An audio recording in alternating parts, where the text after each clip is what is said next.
Egg curry చేస్తున్నానండి, ఒక కొత్త టైపు. ఇది పుదీనా, కొబ్బరి, టొమాటో, కొత్తిమీర, కరివేపాకు ఇవన్నీ మిక్స్ చేసి, అల్లం 2 ముక్కల అల్లం, ఒక చిన్న ఎల్లుల్లిపాయ అది మిక్స్ చేసి పేస్ట్ పెట్టుకున్నాను. కోడిగుడ్లు ఉడకబెట్టుకున్నాను. దీనికి కావాల్సిన పదార్థాలు: ఆనియన్, వేయించి పెట్టుకున్న ఆనియన్, క్యాప్సికమ్, ధనియాల powder, chicken masala, garam masala, salt, కారం, పసుపు. దీన్ని చేయాల్సిన విధానం: ఆల్రెడీ ఆయిల్ పెట్టేసాను. బిర్యానీ ఆకు ఒకటి ఉంటే చాలండి. తర్వాత ఆనియన్స్, పచ్చిమిర్చి, తేడా కొంచెం సాల్ట్ వేసుకుందాం. సాల్ట్ వేసుకోవాలి కొంచెం. అప్పుడు ఆనియన్ కొంచెం బాగా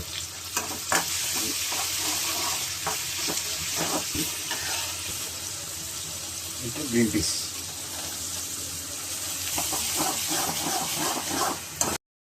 కొంచెం అర స్పూన్ గాలి,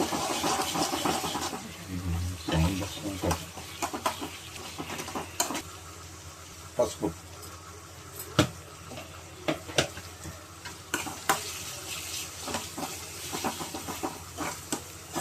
దీంట్లో రెడ్ చిల్లీ అన్నీ వేసాం కదండి, ఈ పేస్ట్ వేసేసుకోవాలి.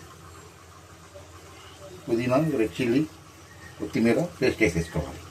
బాగా యాగాలి, ఇది పచ్చి వాసన పోయేంత వరకు యాగాలి. వాటర్ పోసేద్దాం. వచ్చింది నూనె వచ్చింది చూడండి. ఇది పచ్చి వాసన అంతా పడుతుంది. దీంట్లో కలుపుకొని లైట్గా కారం, గరం మసాలా, చికెన్ మసాలా, లైట్గా చికెన్ మసాలా పొడి వేసుకొని కలిపి వేసేద్దాం. ఇట్లా నేను ఆయిల్ ఫ్రై చేయలేదు, ఇట్లా వేసేస్తున్నాను. ఒకటి కోసాను, వాటర్ పోయాలండి, మరీ గట్టిపడిపోతుంది.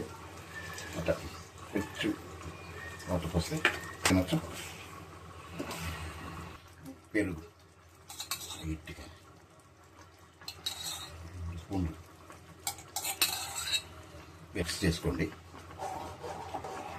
ఎగ్ కర్రీ, ఆనియన్ విత్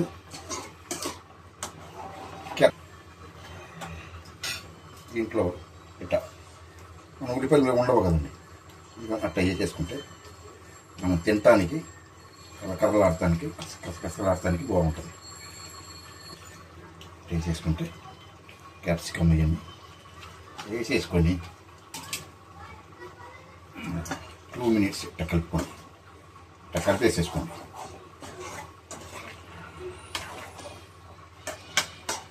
కొంచెం కారం ఘాటుగానే ఉంటుంది, చాలా సూపర్గా ఉంటుంది కర్రీ.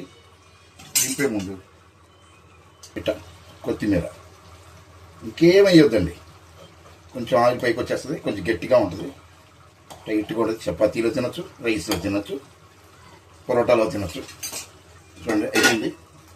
అది దింపేస్తున్నాను. Green peas masala curry. దీంట్లో ఎండుమిర్చి, కొబ్బరి, అల్లం వెల్లుల్లిపాయలు, తర్వాత టమాటో ఒకటి వేసాం. చాలా బాగుంటుంది ఈ రెసిపీ. ఈ రెసిపీ మీకు నచ్చినట్లయితే లైక్ చేయండి, సబ్స్క్రైబ్ చేయండి, కామెంట్ చేయండి. Thank you.